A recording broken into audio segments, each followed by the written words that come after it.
Bismillahirrahmanirrahim. Assalamualaikum warahmatullahi wabarakatuh. Apa kabar teman-teman semua? Semoga selalu dalam keadaan sehat ya. Pada kesempatan kali ini saya akan sharing kepada teman-teman semua terkait hukum perkawinan di Indonesia yang mungkin luput dari perhatian kita bersama, namun ternyata memiliki esensi yang cukup berpengaruh terhadap ketahanan hukum perkawinan itu sendiri, yaitu tentang hukum dan media, kemana arah hukum perkawinan kita. Rasanya ada yang menjanggal ketika saya mengikut sertakan untuk ambil bagian dalam mengamati perkembangan isu-isu pernikahan. Isu-isu perkawinan sebenarnya bukan hanya sekedar berbicara tentang hukum nikah, talak, rujuk, mahar, dan sebagainya dalam dunia teks maupun konteks. Namun ia juga bisa berbicara tentang sebuah diskursus atau wacana sekaligus penggiringan opini. Nah, di sini saya pengen bilang ke teman-teman semua bahwa kita wajib tahu dan mencari tahu hal ini agar tidak ada lagi kenaifan karena sebuah pengabaian. Nah, dalam kurun waktu hampir 2 dekade saja pasca reformasi dan gelombang populisme Islam, sejak munculnya film fenomenal Ayat-Ayat Cinta, hal-hal yang berbau Islami memiliki daya tawar yang sangat tinggi. Sejak saat itu, gelombang-gelombang film berbalut kisah cinta Islami inspiratif katanya ramai sekali di pasaran begitu. Ketika saya searching di Google, setidaknya ada puluhan film yang bisa disebut sebagai film Islami. Tetapi dari banyaknya film Islami ini, saya akan fokus kepada beberapa film yang bertemakan tentang perkawinan. Beberapanya Ayat-Ayat Cinta 1 dan 2, Air Mata Syurga, Surga yang Tak Dirindukan 1 dan 2, dan yang terakhir adalah Wedding Agreement. Mungkin ini cukup untuk mewakili apa yang ingin saya ungkapkan dalam kesempatan kali ini. Teman-teman sekalian, semua film ini menurut saya merepresentasikan isu-isu pernikahan, baik yang berbasis teks, konteks maupun wacana. Namun sangat disayangkan ketika hukum oleh media dijadikan sebagai objek eksploitasi dan meraup keuntungan di dalamnya secara sah. Kenapa saya katakan seperti itu? Banyak sekali wacana hukum di film-film itu tampak mengajari untuk berlaku melawan konsep hukum perkawinan Islam, terkhusus hukum perkawinan yang ada di Indonesia. Contohnya saja pertama, Ayat-Ayat Cinta misalnya. Ayat-ayat cinta ini tampak menonjolkan peluang poligami dan menempatkan perempuan pada posisi yang tidak bisa menggugat. Bahkan perempuan tampak dipaksa untuk memberi izin atau memaksa lelaki untuk berpoligami. Memang sih film ini tidak menggambarkan konteks keindonesiaan, tapi please jangan lupa bahwa mayoritas penonton dan penggemarnya adalah orang-orang Indonesia. Yang kedua adalah Ayat-Ayat Cinta kedua yang dirilis pada tahun 2018 yang sebenarnya lebih terfokus kepada pesan humanity atau kemanusiaan, tetapi narasi poligami masih menjadi ciri khas dari film ini. Masih dengan karakter Fahri yang utopis, perempuan masih digambarkan sebagai makhluk inferior dengan merelakan suaminya menikah lagi. Narasinya adalah karena Aisyah merasa tak pantas lagi dengan kondisi seksualitasnya yang sudah hancur, sehingga membuatnya merasa tak pantas untuk melayani suaminya. Nah, yang demikian ini yang bisa disebut sebagai paradigma anti-resiprokal atau anti-mubadalah, anti-kesalingan. Yang mana dalam konsep ini juga masih adanya pelanggengan pemahaman bahwa perempuan itu adalah objek, sedangkan laki-laki adalah subjek. Padahal bukan seperti itu konsepnya. Nah, hal yang sama juga terjadi di dalam film Surga yang Tak Dirindukan.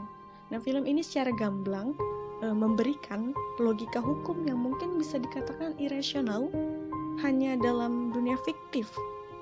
Seorang lelaki menyelamatkan wanita dengan janji untuk menikahinya. Mungkin di dunia nyata tidak ada, saya tidak tahu. Bahkan banyak sekali hal yang menjengkelkan di dalam film ini yang tampak mengajari seseorang untuk bisa menikah siri dan berpoligami. Naifnya, lagi-lagi wanita menjadi kaum yang harus rela menerima tanpa pembelaan yang dilindungi oleh hukum. Si laki-laki pun digambarkan sebagai seorang yang peduli terhadap keluarga sirinya yang kedua. Nah, lalu aspek kemaslahatan apa yang akan ditampilkan dalam film ini? Hanya memantik suasana sendu sekaligus tangis penonton perempuannya, atau hendak membangun paradigma hukum yang baru? Jawabannya adalah bahwa film sekelas ini hanya tampak ingin membuat menangis sejadi-jadinya dan memperjelas posisi inferioritasnya. Bahkan bisa jadi lelaki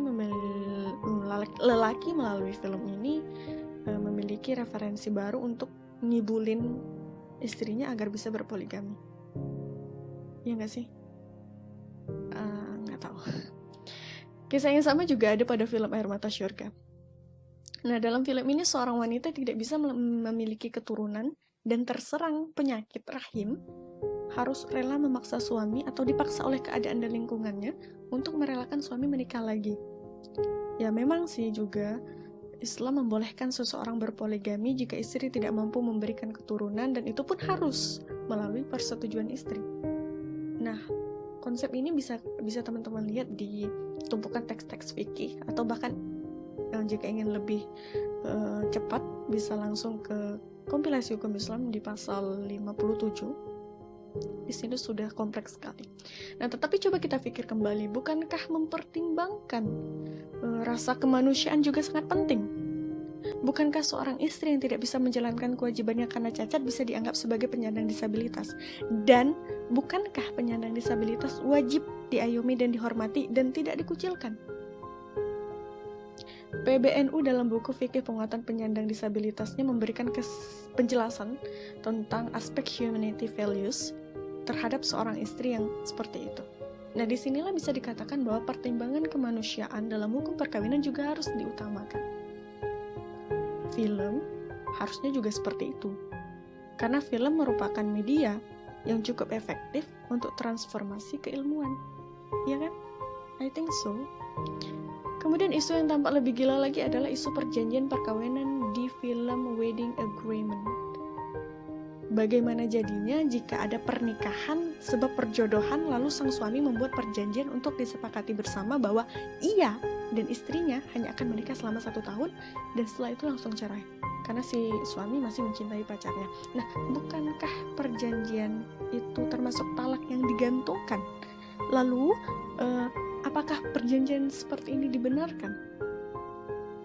Jika kita amati lebih jauh, film-film ini kebanyakan diadaptasi dari novel. Dunia pengarang dan teksnya memang tidak bisa dipisahkan. Ada susunan pengetahuan yang membuat teks memiliki dunia dan sasaran yang berbeda. Bukan hanya sebab latar belakang pendidikan pengarang, tetapi juga bisa karena pengalaman kehidupannya, organisasinya, afiliasinya, dan aspek-aspek sosial lainnya. Nah, karena itu penting nilai-nilai dalam sebuah karya sastra itu harus dilihat secara menyeluruh dari segala aspek. Begitu. Nah, kemudian hadirnya sebuah karya sastra memang terkadang memiliki sebuah unsur kritis atas nalar dominan yang merugikan publik. Kadang pula ia hadir untuk membentuk sebuah wacana baru demi melawan narasi dominan yang disepakati publik. Nah, kita harus bisa membedakan kedua ini. Apakah yang pertama atau yang kedua? Jangan sampai wacana dalam media tersebut kita terima secara pure, tanpa ada daya kritis. Nah, di titik ini mungkin bisa ditarik sebuah wacana teori Foucault yang memandang bahwa sebuah wacana dan media itu selalu berkaitan dengan kekuasaan dan pengetahuan. Artinya, seseorang memiliki kekuasaan, ia bisa mengatur sebuah pengetahuan.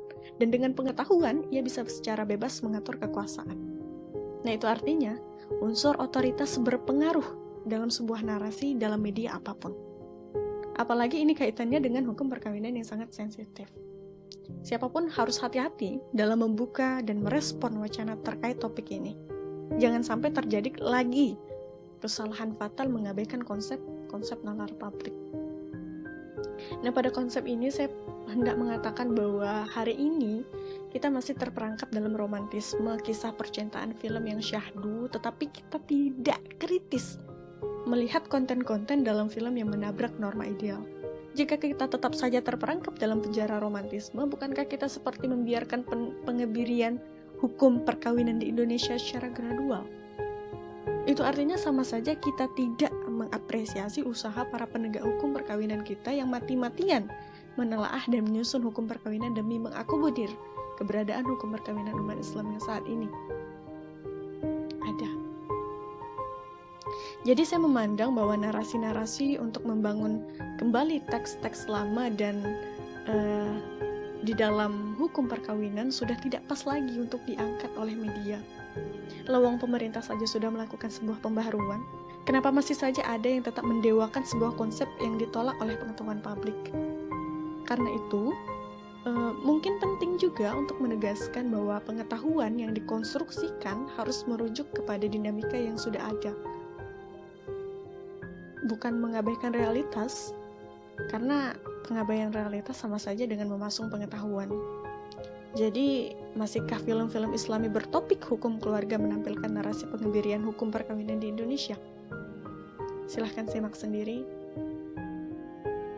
perkembangan dunia film di tanah air ini. Wallahu muwaffiq ila aqwamit thoriq. Assalamualaikum warahmatullahi wabarakatuh. Selamat beraktivitas.